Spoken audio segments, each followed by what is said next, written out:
আমি না দিলে না ওরে বাবার বলে বললাম গো বাবা গো ইমার মামি ধরে মাইরা ফেলাইছে এই দয়ার দুনিয়ায় নাই আমি কই কি কো তুমি আমার বাইরে 20 মিনিট আগে কথা কইলাম পরে আমার ভাইয়ের মোবাইলে ফোন দিলাম ফোন ধরে অন্য একজনে পরে আমি কই ভাই এই মোবাইল আলা কো এটা তো আমার ভাই এটা আমার ভাইয়ের মোবাইল আমার ভাই কো কয় আপা এই জায়গায় একটা লোক মারা গেছে কার মোবাইল তা জানি না।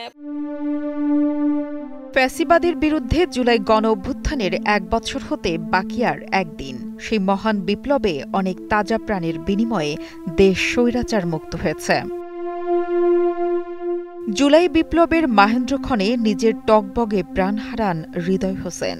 টাঙ্গাইলের গোপালপুর উপজেলার আলমনগর গ্রামের বাসিন্দা হৃদয় গাজীপুরে নিহত হয়। 5 তারিখে আমার বাবা এবার গেছে স্যার গন্ডগোল হরতাল চলছে আমার বাবা আহা নাই কইল আমি সকালে আমার বাবা যাইয়া গ্যারেজে গেছে গাড়ি চার্জ দিবেন নিয়ে আমার বাবার হিন্দিকে দৌড়ায় দৌড়া মারছে আমার বাবা আহা নেই কে আমি আসলাম না পুলিশেরা মারছে অফিসার মাইরা সেটা ওকে টাকা দিতেছে আমি দেখছি ভিডিও দেখছি আমার বাবার ঠেকায় গুলি করছে। এক্সট্রিম মশার কয়েল প্ল্যান্ট ফাইবার দিয়ে তৈরি, তাই সহজে ভাঙে না, সুগন্ধিযুক্ত ও নিরবিচ্ছিন্নভাবে জ্বলে। ডেঙ্গু চিকুনগুনিয়া বাহি সহ যে কোনো মশার বিরুদ্ধে দেয় এক্সট্রিম সুরক্ষা। উদ্যমী হৃদয় চেয়েছিল জীবনে অনেক বড় হতে, পরিবারের জন্য কিছু করতে। তাই টাঙ্গাইলের হেমনগর ডিগ্রি কলেজে লেখাপড়ার পাশাপাশি পরিবার আর নিজের লেখাপড়ার খরচ জোগাতে অটোরিকশা চালাতো। এই জায়গায় থেকে লেখাপড়া করতো। আমার বাবা অনেক অসহায়, আমার বাবা অসুস্থ থাকে, বেশি কামাই করতে পারে না, ওর পড়াশোনা খরচা ঠিক মতো দিতে পারে না।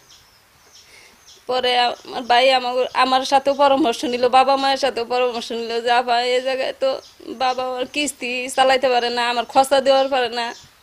পরে বাবা সুদি করে টাকা আইনা পরে একটা অটো কিনে দিল, এই জায়গায় চালাইলো, কিন্তু এই জায়গায় ইনকাম হয় না, ওই দেওয়া ওর চলে না, খরচাও দিতে পারে না, নিজেও 1 টাকাও কিছু করতে পারে না। পরে আমার স্বামীর বইলে পরে ঢাকা গেল, গাজীপুর কোনাবাড়ি, ওই জায়গায় যাই অটো চালাইলো। অনেকের মতো হৃদয়ের স্বপ্নগুলো এখন শুধু স্মৃতি। 2024 সালের 5 আগস্ট পুলিশের গুলিতে নিহত হয় তরুণ হৃদয়। সরকারের কাছে আমার দাবি হইল যে আমার পোলার ইটা গেল না কে, বেহের তালিকা আহে, আমার তালিকা আহে না কে, বেহের লাশ পাইলাম না কে, কি কারণে? আমার পোলা তো কোনো অপরাধ করে নাই কে, কত মাপ সাপ চাইছে যে আমার সাইরা দেন, আমার বাবা মায় কান দিব, আমি একটা চাকরি তাও সাইরা দেন নাই কে। আপনার কাছে দাবি হইল, আমার সরকার ভাইয়ের কাছে দাবি হইল আমার ওই লাশটা আমি ফেরত চাই, আর হইলেও আমি বাইক নিয়ে আমু, এখনো নিয়ে আমু, আমার টাকার দরকার না, আমার পোলার দরকার।